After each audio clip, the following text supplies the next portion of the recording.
Welcome po sa Film Recaps Tagalog. Sa ngayon ay ibabahagi ko sa inyo ang movie na pinamagatang In Between.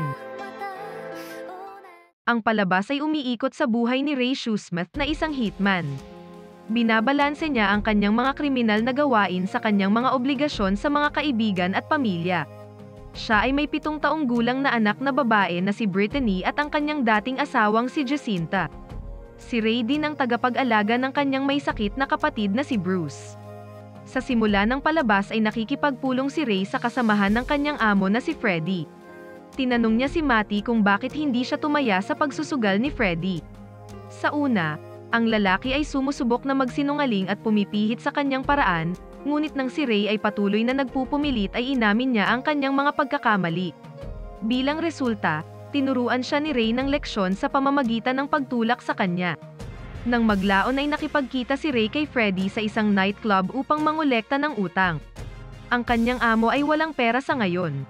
Marahil ay natalo ito sa pagsusugal. Kaya't sinabi ni Freddy kay Ray na maaari siyang mangolekta ng $10,000 mula sa isang taong may pagkakautang sa kanya at kunin ito para sa kanyang sarili. Sumang-ayon si Ray ngunit sinabi sa kanyang amo na kakailanganin niya ng kasama na tutulong sa kanya na mangolekta ng utang. Obligado si Freddy kaya pinadala niya ang isa sa kanyang mga tauhan na si Nick upang tulungan si Ray sa pagkolekta ng utang. Sa sumunod na eksena ay nagmaneho sina Ray at Nick sa isang lugar na tinatawag na Ashfield upang hanapin ang taong may utang na nagngangalang Terry. Noong una ay walang awa na binugbog ni Nick si Terry ngunit ang lalaki ay tumangging magbayad at sinabing wala siyang pera. Pero sinabi niya na makakakuha siya sa loob ng 1 linggo. Nag-iisip si Ray ng ibang paraan para takutin ang kawawang si Terry. Hiningi niya ang wallet nito at nakita ang larawan ng kanyang pamilya. Pagkatapos ay isinulat niya ang address ni Terry at nagbabanta sa pamamagitan ng pagsasabi na pupunta siya sa kanyang tahanan upang makipag-ugnayan sa kanyang pamilya sa halip. Natakot si Terry kaya nangako siyang ibabalik agad ang pera. Kinabukasan ay naglalakad si Ray kasama ang kanyang aso sa isang parke. Doon niya nakilala ang isang babae na nagngangalang Ali na naglalakad din kasama ang kanyang aso. Sila ay may kaunting usapan at pareho silang nagiging attractive sa isa't isa. Nang maglaon, binisita ni Ray ang kanyang anak na si Brittany na nakatira kasama ang kanyang dating asawa na si Jacinta. Pagkatapos ay isinama niya ang kanyang anak upang bisitahin ang kanyang kapatid na si Bruce. Si Uncle Bruce ay palakaibigan kay Brittany at madalas niya itong binibigyan ng mga regalo. Isang gabi, habang nakatambay si Ray sa isang nightclub, nakipagkita ang kanyang best friend na si Gary. Nagkaroon sila ng isang pribadong pag-uusap. Sinabi ni Gary na habang nanonood siya ng mga adult movie sa bahay, nalaman ng kanyang asawang Russo na si Tatiana ang tungkol sa DVD at nagalit sa kanya. Para iligtas ang sarili, sinabi ni Gary sa kanyang asawa na si Ray ang may-ari ng mga DVD at pinaniwalaan naman siya sa kanyang mga kasinungalingan. Pagkatapos ay hiniling ni Gary kay Ray na pumunta sa kanyang bahay at kumpirmahin ang tungkol sa kanyang kwento kay Tatiana. Bagaman nag-aalangan sa una ay sumang-ayon din ang ating bida. Sa sumunod na eksena ay dumating si Ray sa bahay ng kanyang matalik na kaibigan at nakipagkita kay Tatiana. Nag-aalinlangan niyang inamin na ang DVD ay sa kanya. Sinaway ni Tatiana si Ray at ibinalik ang DVD sa kanya. Ilang sandali pa ay itinapon ni Ray ang DVD sa basurahan ngunit kinuha ito ni Gary at ibinalik sa bahay. Subalit ito ay hindi napapansin ng kanyang asawa. Kinabukasan, nang si Ray ay nakikipag-hangout kasama ang kanyang anak na si Brittany sa kalye, nabangga siya ng 2 kabataang lalaki. Nagalit sila kay Ray at pinagmumura. Pagkatapos ihatid ang kanyang anak pabalik sa kotse, nakita niyang muli ang 2 lalaki na ngayon ay nag-uusap sa tabi ng kalsada. Sinabihan ni Ray si Brittany na manatili sa loob ng kotse na nagsasabing bibili siya ng ilang pahayagan. Ngunit sa halip ay dumiretso siya sa 2 kabataang iyon at binigyan ng leksyon ang isa sa kanila habang ang isa naman ay nagulat at agad na tumakas.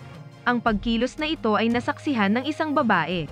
Habang sinusundan ang tumakas, nadaanan ni Ray si Ali sa isang supermarket at nalaman niyang isa itong paramedic.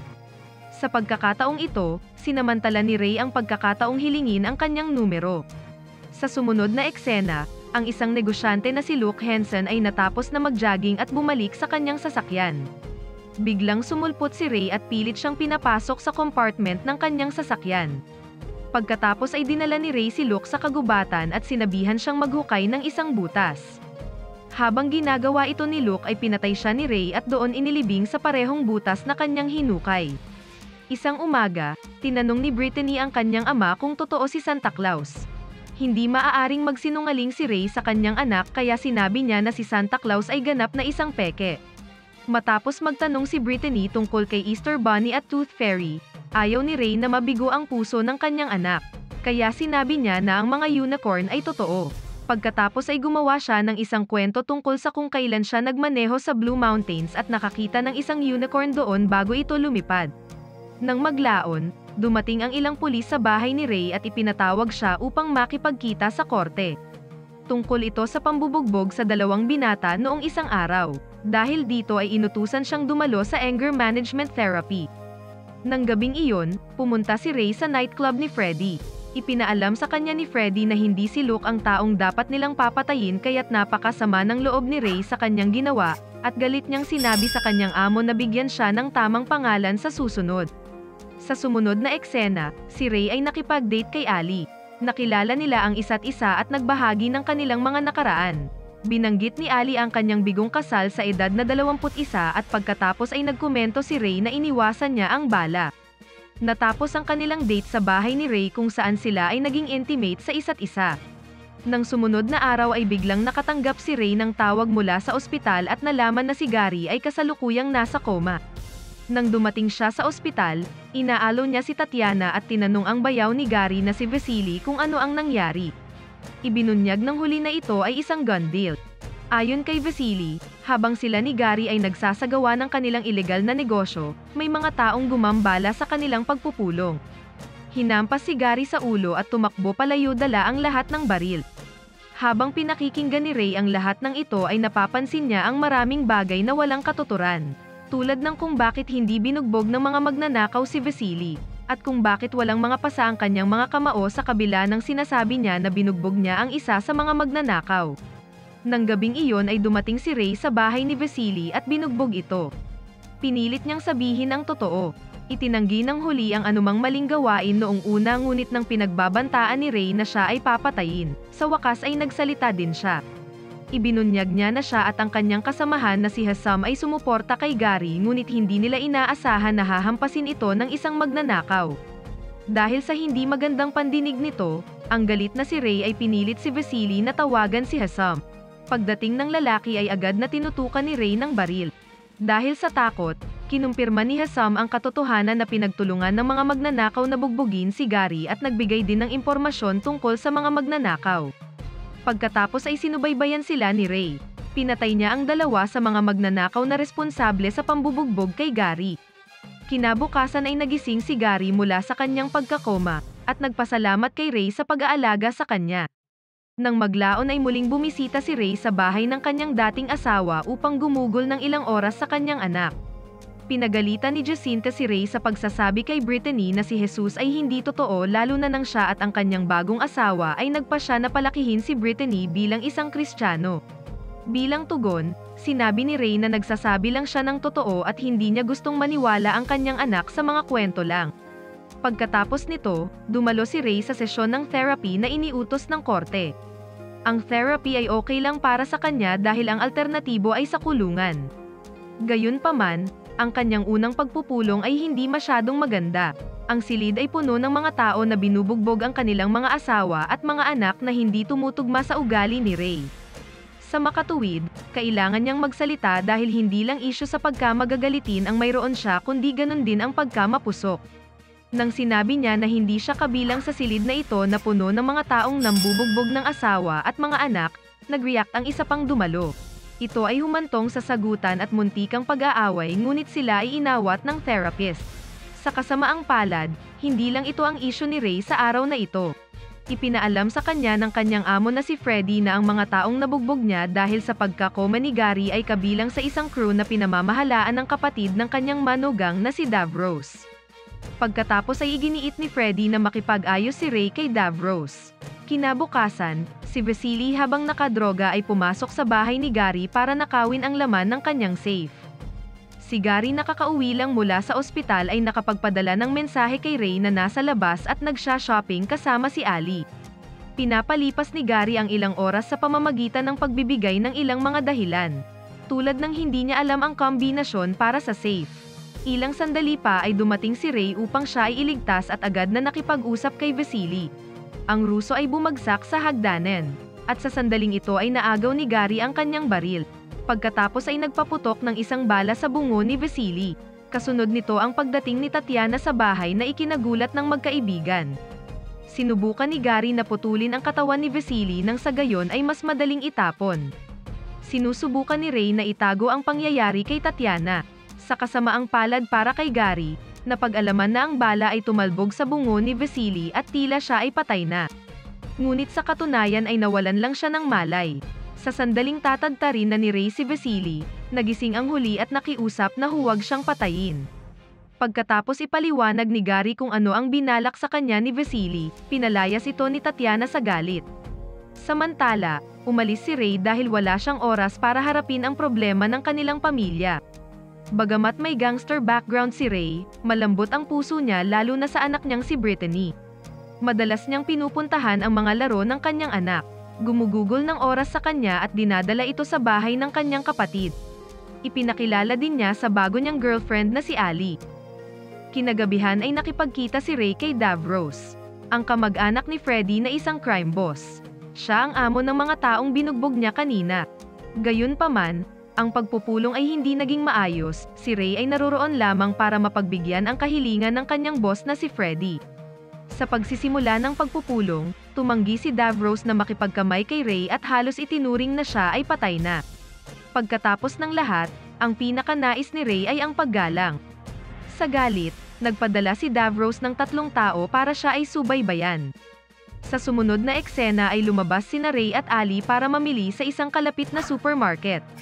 Pagkatapos nila, ang dalawang lalaki ay pinipigilan siyang umatras sa parking lot. Nang siya ay pinagmumura, bumaba siya sa kanyang sasakyan at marahas na binugbog ang dalawa hanggang sa tumakas sila. Nagulat si Ali nang makita ang kanyang marahas na pag-uugali. Nang maglaon, nang harapin siya nito tungkol sa kamakailang insidente, sinabi ni Ray na ginagawa lang niya ang pabor sa lipunan sa pamamagitan ng pagpaparusa sa mga masasamang tao. Nang gabing iyon ay napansin ni Ray ang mga tauhan ni Davros na nagmamasid sa kanyang bahay, at pagkatapos ay dinala sila sa isang liblib na lugar.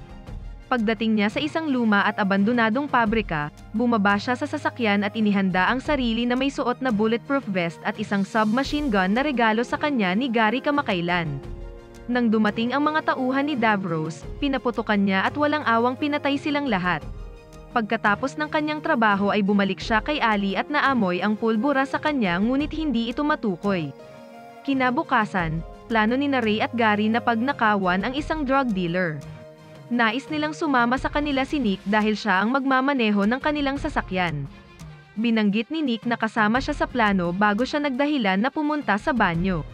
Sinubukan niyang tawagan ang isang tao ngunit aksidenteng nalaglag ang kanyang telepono sa inidoro. Pagkatapos ay sinabi ni Nick kina Ray at Gary na lalabas siya para manigarilyo. Gayunpaman, sa katunayan ay pumunta siya sa malapit na phone booth at nagdial ng isang numero. Nahuli siya ni Ray na sumunod sa kanya sa labas kung saan sinusubukang mag-ulat sa kanyang partner. Lumalabas na si Nick ay isang police undercover. Dahil wala siyang dalang baril, isinuko niya ang kanyang sarili. Pagkatapos ay dinala siya ni Ray at Gary sa isang tahimik na lugar at natigil sila sa kung ano ang gagawin kay Nick. Natural na ang desisyon ay na kay Ray. Dahil ayaw ni Gary na madumihan ang kanyang mga kamay, hinayaan ni Ray si Nick dahil ayaw niyang magkaproblema sa pagkamatay ng isang pulis dahil sa kanya. Nang maglaon, si Ray ay biglang dinukot ni Dave at Bobby, ang dalawang hitman na inupahan ni Davros. Nagagawa ni Ray na pigilan sila sa pamamagitan ng pagsisiwalat na mayroon siyang kahon na nakatago sa isang partikular na lugar, kung saan may laman itong mas maraming pera kaysa sa ginagawa nilang trabaho bilang hitman. Palihim na binalak nilang kunin ang pera at ihatid pa rin si Ray kay Davros. Pagkaraan ng ilang sandali, dinala sila ni Ray kung saan naroon ang kahon ngunit sinasabing hindi niya naaalala ang kombinasyon. Pagkatapos ay iminungkahi niyang bumili sila ng gas cutting torch sa isang malapit na hardware upang mabuksan nila ang kahon. Sinabihan si Ray na manatili sa loob ng compartment ng kotse habang nagmamaneho sina Dave at Bobby papunta sa hardware store. Habang bumibili si Dave ng gas-cutting torch, bumili si Bobby ng sigarilyo. Pagbalik nila ay nagulat sila na wala na ang sasakyan. Ang sumunod na eksena ay nagpapakita kung paano ang kotse ay misteryosong nawala sa parking lot. Sa isang flashback, may dalawang kriminal na dumating sa harap ng tindahan. Luminga-linga sila at ninakaw ang sasakyan ni Dave at Bobby. Pagkatapos ay nagmaneho sila papunta sa isang workshop upang ibenta ang kotse. Binanggit ng mekaniko na bibigyan niya lamang sila ng pera kapag nasuri na niya ang lahat ng mga bahagi ng kotse. Pagkatapos ay kinuha ng mga kriminal ang kahon at iniwan ang kotse sa mekaniko.